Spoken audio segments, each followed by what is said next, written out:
રાજપીપળામાં રખડતા શ્વાનનો આતંક, બાળકને બચકું ભર્યાનો સીસીટીવી વિડીયો વાયરલ। રાજપીપળા શહેરમાં રખડતા કૂતરાઓનો ત્રાસ સતત વધતો રહ્યો છે। છેલ્લા 2 દિવસમાં જ 12થી વધુ લોકોને કૂતરાઓએ બચકા ભર્યા હોવાની માહિતી સામે આવી છે। રાજપીપળાના સિંધીવાડ વિસ્તારમાં એક નાના બાળકને રખડતા કૂતરાએ બચકું ભર્યાનો સીસીટીવી વિડીયો હાલ સોશિયલ મીડિયામાં વાયરલ થયો છે।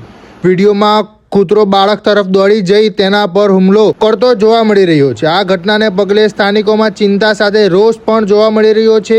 સ્થાનિકોના જણાવ્યા મુજબ શહેરના વિવિધ વિસ્તારોમાં રખડતા કૂતરાઓ રાહદારીઓ તેમજ મૂંગા પશુઓને પણ બચકા ભરતા હોવાની ફરિયાદો જોવા મળી રહી છે। રખડતા કૂતરાઓનો ત્રાસને લઈને અગાઉ પણ નગરપાલિકા તંત્રનું ધ્યાન દોરવામાં આવ્યું હતું।